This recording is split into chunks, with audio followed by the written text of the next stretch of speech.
Now let us study about the hormonal control of spermatogenesis. How spermatogenesis is induced by hormones. See, you had already studied that differentiation or transformation of spermatids into sperms is called what? Spermiogenesis, right? After spermiogenesis,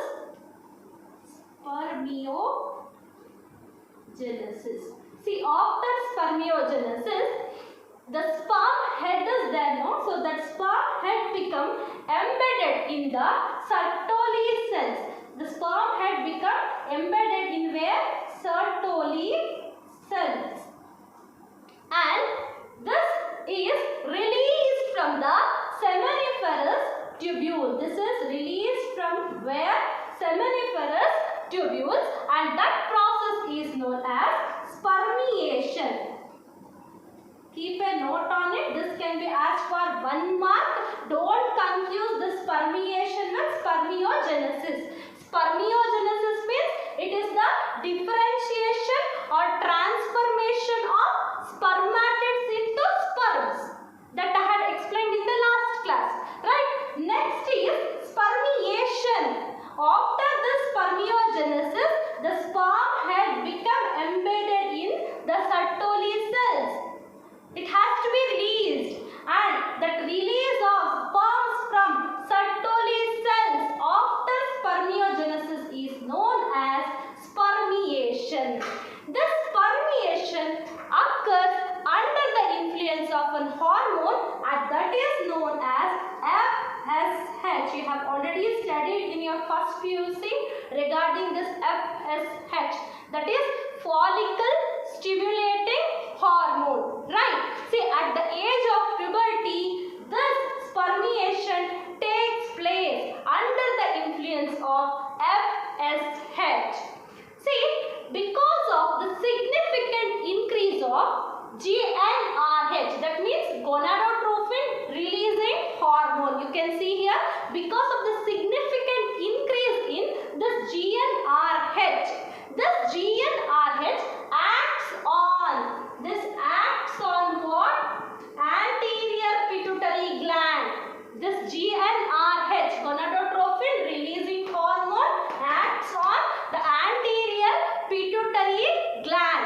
Okay, and this anterior pituitary gets stimulated by this GnRH, and this anterior pituitary secretes 2 gonadotrophin. Okay, these 2 gonadotrophins are LH and FSH. LH means you had already studied luteinizing hormone, and FSH means what?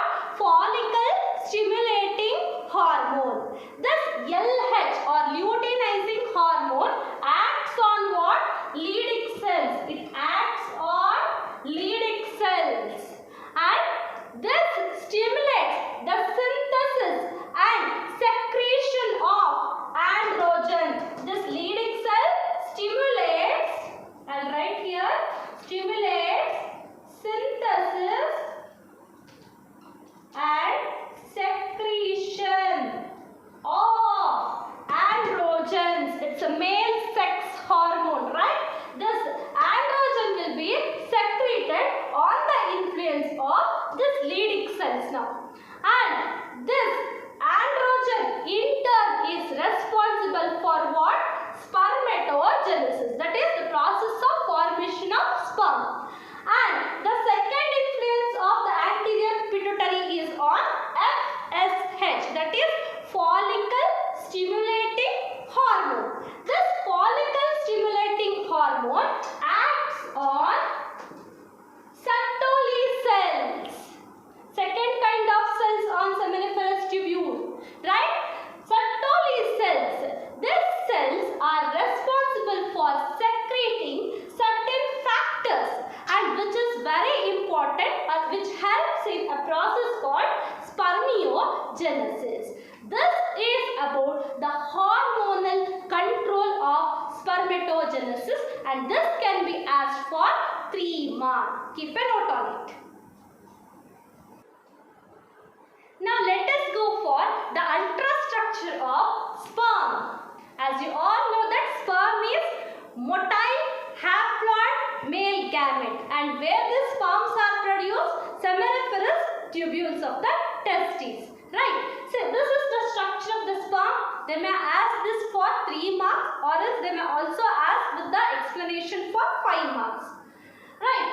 See, the structure of the sperm, the mature sperm, has 3 parts, and that is head, this is head part, and middle piece,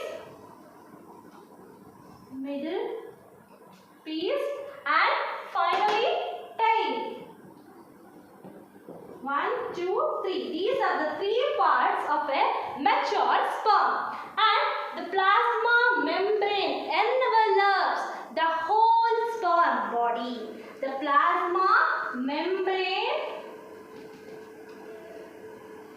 envelops the whole sperm body. And see here, coming to the head part. This head part contains a cap-like structure. Right? This head part contains what? The cap-like structure, and it is known as acrosome. Head has what? Cap-like structure. Acrosome. Acrosome is rich in certain enzymes, and that enzymes will be useful for the fertilization. And this is in the anterior part, or the anterior cap, I can call it as. Next, see, it also has a nucleus which contains the chromosomal material. Right? See, it also has what? Nucleus, that is haploid in nature. It has nucleus, and that is N, and it contains what? Chromosomal material. And next, the middle piece. The head is connected to middle piece by a structure known as neck. The head is connected to middle piece by a structure known as neck. See, the middle piece contains mitochondria, powerhouse of the cell. Right? The middle piece contains what? Mitochondria, and this mitochondria is the energy source for the motility of the sperms. It contains what? Mitochondria acts like a energy source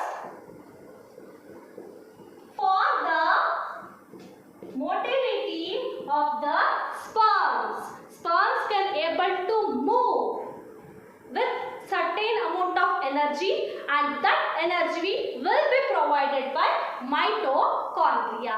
Next, the last part known as tail. The last part known as what? Tail part. See, this tail part is useful for swimming. Right? And during the ejaculation, keep a note on it, the male produces about 200 to 300 million sperms. 200 to 300 million sperms. And out of this 200 to 300 million sperms, 60% will be having normal size and shape. 60% will be what? Normal size and shape. And remaining 40%, the remaining 40% will be having vigorous motility.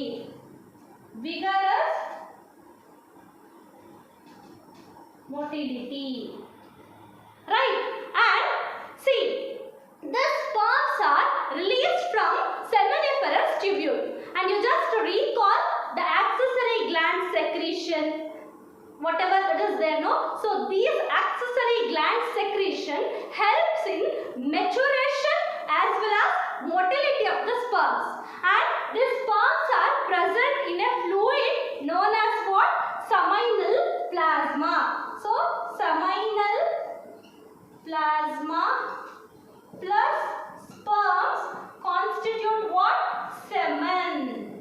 This is where the sperms are present, and the functions of accessory ducts, accessory glands and everything is maintained by male sex hormone, and that is known as androgen. So this is about the ultrastructure of the sperm, where it is formed and how it is formed. Hope you have understood. Thank you for listening.